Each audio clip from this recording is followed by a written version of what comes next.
Bonsoir ou bonjour, car je ne sais pas à quelle heure vous allez lire cette cassette. Un grand film, mais une première partie, avec un entracte publicitaire, la première partie avec des dessins animés, et après l'entracte publicitaire, le grand film.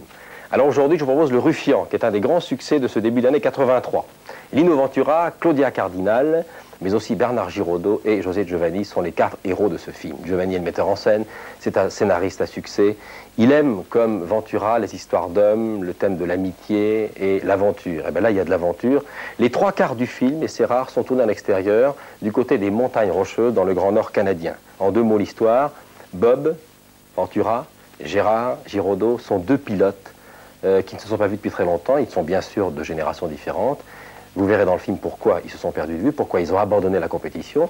Et ils se retrouvent dans les grands espaces du Canada, dans le nord, près des montagnes rocheuses, du côté de Vancouver, pour cette fois une autre course, périlleuse également, une course au trésor. Claudia Cardinal est la seule femme du film, la baronne. Et vous verrez qu'elle participe également de façon très active à ce film à suspense, à ce film qui a été dangereux pour le tournage. Ventura m'a expliqué qu'il n'avait jamais autant souffert du froid, et vous comprendrez très bien, surtout dans la dernière partie du film.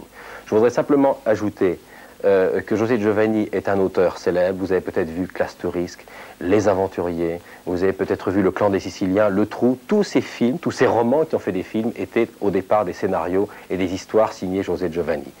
J'ajouterai, c'est important pour la compréhension du film, que José Giovanni et Ventura sont les 2 meilleurs amis du monde. Ils ne se quittent jamais. Et je voudrais vous dire également, mesdames, que Bernard Giraudot est plus beau que jamais.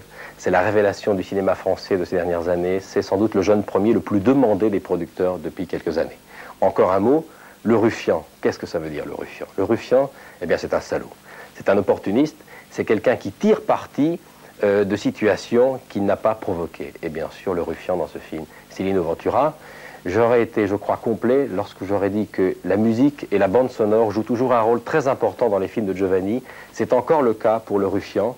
Et je vous signale, et c'est une référence, que cette bande sonore, qui est un tube comme l'on dit, est signée Ennio Morricone. Bon film, à tout à l'heure. C'était donc Le Ruffian de José Giovanni. Il y aura peut-être une suite, puisqu'après tout, on ne sait pas ce que devient ce trio. Et avouez que les montagnes rocheuses du Canada étaient fort bien filmées et que la musique de Morricone était particulièrement réussie. N'arrêtez pas votre magnétoscope, on se retrouvera le mois prochain. Je vous présenterai un film que vous allez maintenant peut-être choisir, puisque voici quelques extraits pour le mois prochain.